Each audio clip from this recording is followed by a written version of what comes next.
I'd ask consent that the quorum call be dispensed with. Without objection. Mr. President, there's an old saying that you can tell a lot about a person by who their friends are.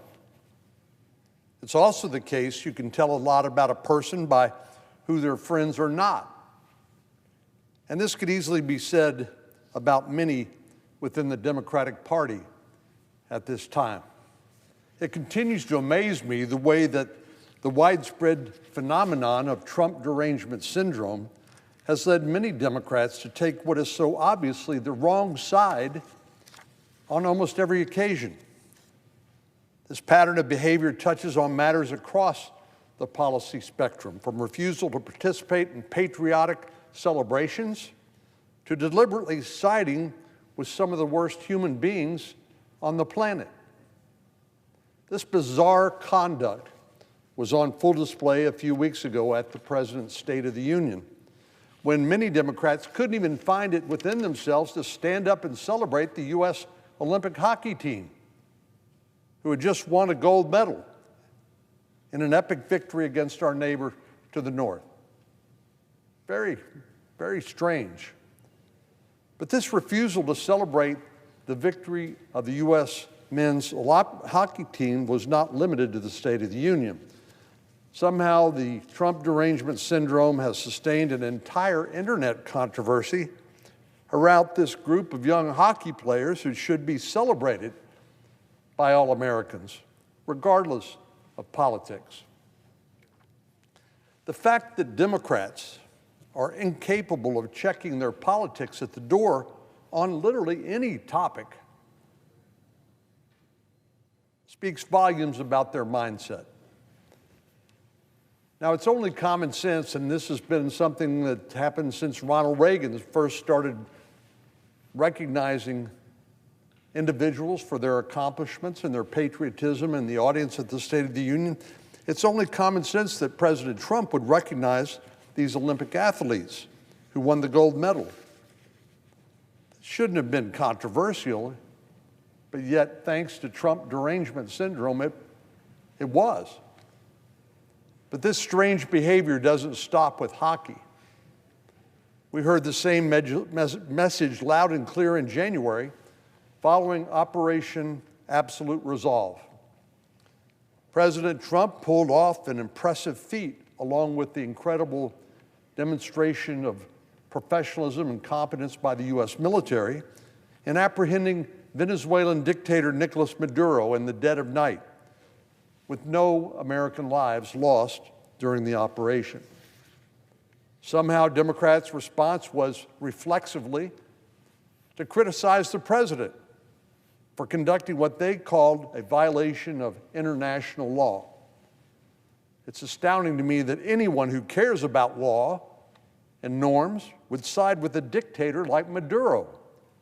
And the president was, in fact, enforcing U.S. law, making sure that this fugitive from justice was called to respond in federal court in New York to an indictment that was issued against him for drug smuggling. Maduro and his close associates conspired with Sinaloa cartel in Trinidad, using their power to facilitate the flow of drugs into the United States and in making themselves rich off of the trafficking profits.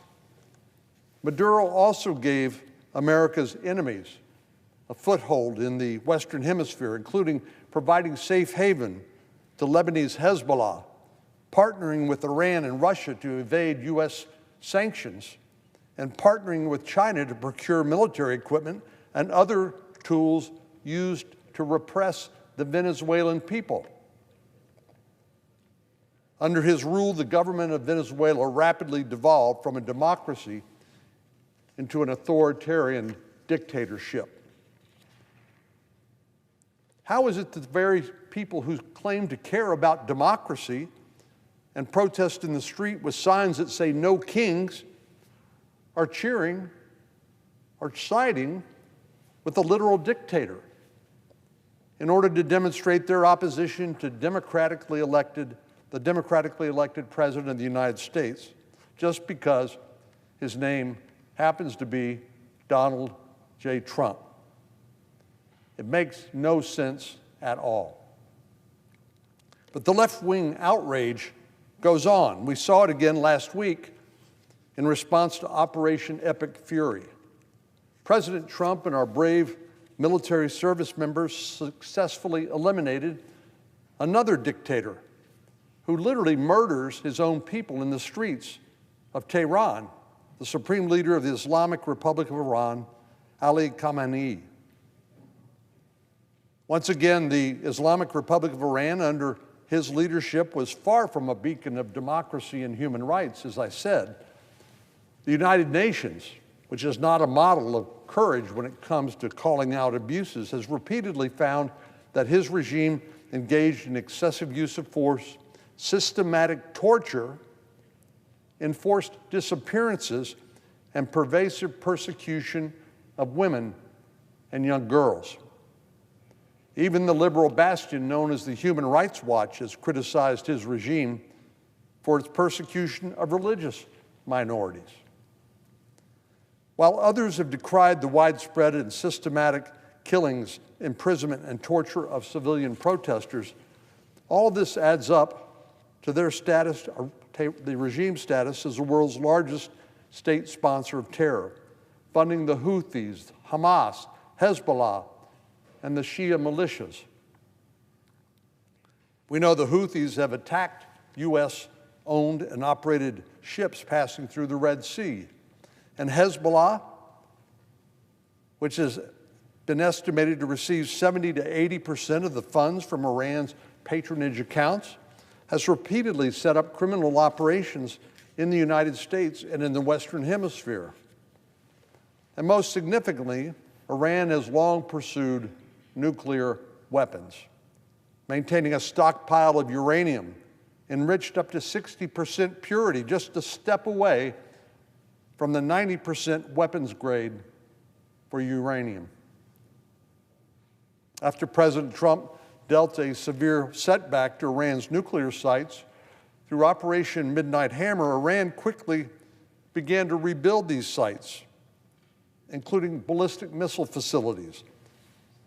If Iran were to obtain a nuclear weapon, it would massively destabilize the Middle East and cause substantial harm to U.S. security, and threaten the very existence of our ally, Israel. President Trump has always been right in his long, repeated insistence that Iran must never, never get a nuclear weapon. This world would be a safer and less violent place if the Islamic Republic of Iran fell tomorrow. And yet our friends across the aisle seem to want to side with the Iranian regime. Strangely, the Democratic Party's favorite darling, Mayor Zohran Mamdani of New York, condemned President Trump's, quote, escalation of this illegal war of aggression. These are the same people that have American blood on their hands, from the IEDs and roadside bombs that were used against our troops in the Middle East. At the same time, many of Mayor Mamdani's own residents with firsthand experience of the Iranian regime lambasted him on social media for his defense of the supreme leader. It takes a delusional person to sympathize with these terrible dictators who are finally receiving the justice they deserve under President Trump.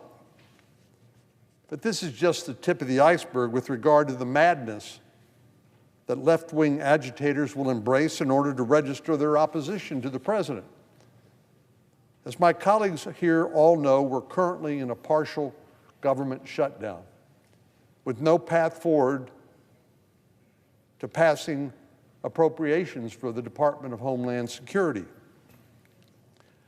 Supposedly, this was to register their objection to immigration law enforcement by ICE. But this bill funds the Coast Guard. It funds the Federal Emergency Management Agency and the Transportation Security Agency that operates at all of our airports.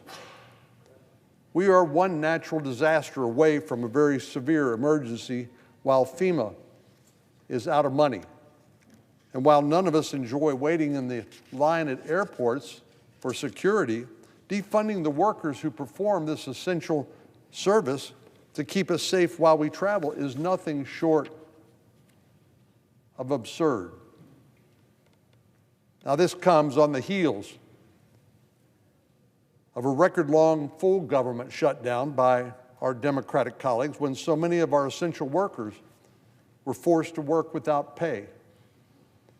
If Republicans pulled stunts like that to register their opposition to President Biden, you can only imagine what the media would do and say. It speaks volumes about where our Democratic colleagues' true loyalties lie when we observe who they are willing to cheer for and who was met with callous indifference. It's not just my imagination, Mr. President, but Democrats are more willing to rally behind Nicolas Maduro and the supreme leader of Iran than to stand alongside of Republicans and show their appreciation for the U.S. men's hockey team. And they would rather sustain a government shutdown than make sure that the men and women who keep our airports and skies safe have the resources that they need. I can't understand it. President Trump, at the State of the Union, said these Democrats, at least the ones who were in the chamber at the State of the Union, were crazy. Certainly, they are misguided, and they need to come to their senses. Mr. President, I yield the floor. I'd note the absence of a quorum. Clerk will call the roll. Ms. Alston Brooks.